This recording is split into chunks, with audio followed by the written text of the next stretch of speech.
Welcome to LIS754 Systems Analysis and Design, and in this session we are going to talk about the definitions of security. Within different literatures, within different domains, we can think of security in a number of ways. So some people think about it in terms of the computer itself, how to protect the computer. Sometimes it's thought of in terms of information. So how do we protect the actual information in the system? And a slight variation is on data. So the slight definitional differences between information and data. And sometimes we think of it in terms of the system. So we're going to look at several definitions and see the overlap and slight differences between them and think about how that affects us as we're designing systems. So from the SANS Institute, their definition of information security, they talk about processes and methodologies in order to protect print, electronic, or any form of confidential, private, and sensitive information or data. So they think they combine information and data together, even though they specifically talk about an information security. So they are equating information and data, and what we're protecting it from, the reason that we have security, is to protect from unauthorized access, use, misuse, disclosure, destruction, modification, or disruption. So this means we don't want anybody to actually get to the data, to actually access it. Certainly we don't want them to use it or misuse it, so sort of a positive connotation and a negative connotation. We don't want it disclosed, so we don't want the information posted somewhere, credit card information, social security information, or even email, any of those kinds of things. We don't want people to destroy it, to delete that data, modify it, change the values of that data, or disrupt our operations. That's the goal.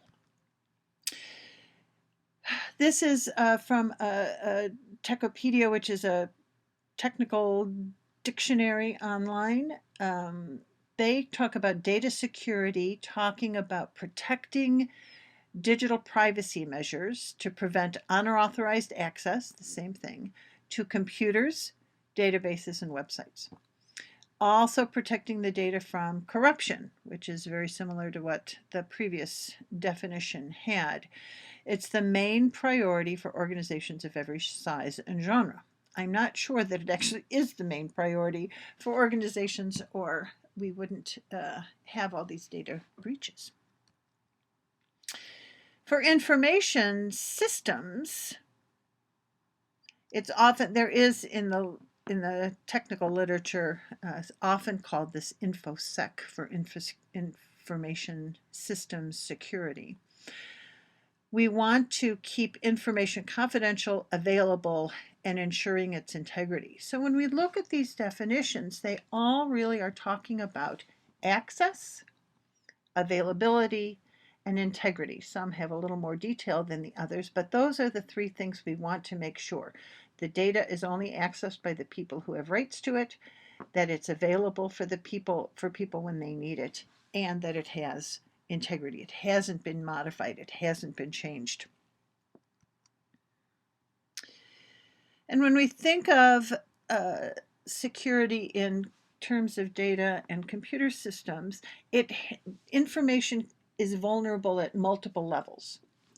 It's at the hardware level, so that's what happened to Target. Someone intercepted data at the hardware level. So when you were scanning in your card and typing in your PIN, the hardware had been compromised and your information was going direct. Before it even got to Target, it was going to this hacking organization.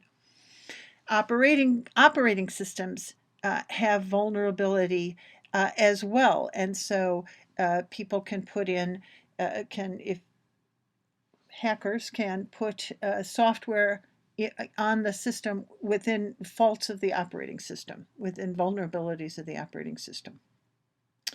The network has vulnerabilities too. So when you send a transaction, like an email message or credit card information over the web when you're ordering something from a store, online store, your messages could be intercepted. There could be software on the network that is looking for specific sequences, and it can trap the and the data can be stolen that way. And those are all big important things to think about. But for the rest of this session, for the work that we are doing for this course, we are really interested in how we protect data within our systems, within our data management systems, our information systems that we are building, whether we're building something for a business, whether we're building something for a school, whether we're building something from for a library. All of these systems that we're designing have data that needs to be protected. And so we're going to spend the rest of the time thinking about that and not worrying about the network and the operating system and the hardware, even though in the big picture, we certainly would, in a real organization where we deploy our systems, we would want to make sure that those things were secure. So most of the big data breaches that we've talked about were more on the hardware, operating system, or network level, that people were able to break in through those vulnerabilities. But most of the breaches, the data breaches that actually happen, not the famous ones, not the infamous ones, basically, happen within the information system, where somebody hacks in through vulnerabilities of the systems that were designed to be deployed, through a payroll system, through an insurance, through vulnerabilities in an insurance system, through weaknesses in our education systems or in our library systems.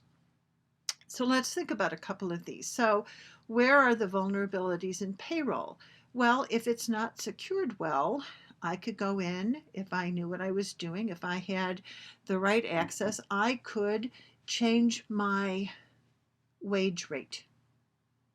Right? I could change the tax rates to lower them so I would get more money. Perhaps I could create a bogus employee and have the pay go to my account. So if I'm a payroll clerk, maybe I could do that.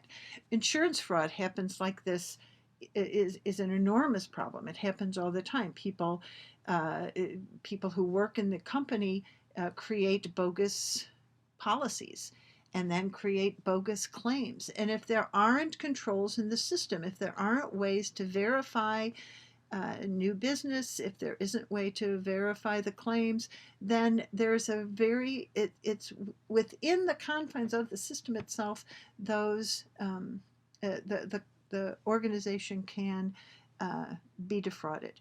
Or people could find information and sell it. This happened several times within hospital systems, that unauthorized people got access to celebrity medical files and made that information public. And grades can be changed, data can be disclosed out of educational systems and library systems as well. So this is why we are focusing on the information systems part, and we will be talking about those in future sessions. Let me know if you have questions. Talk to you soon.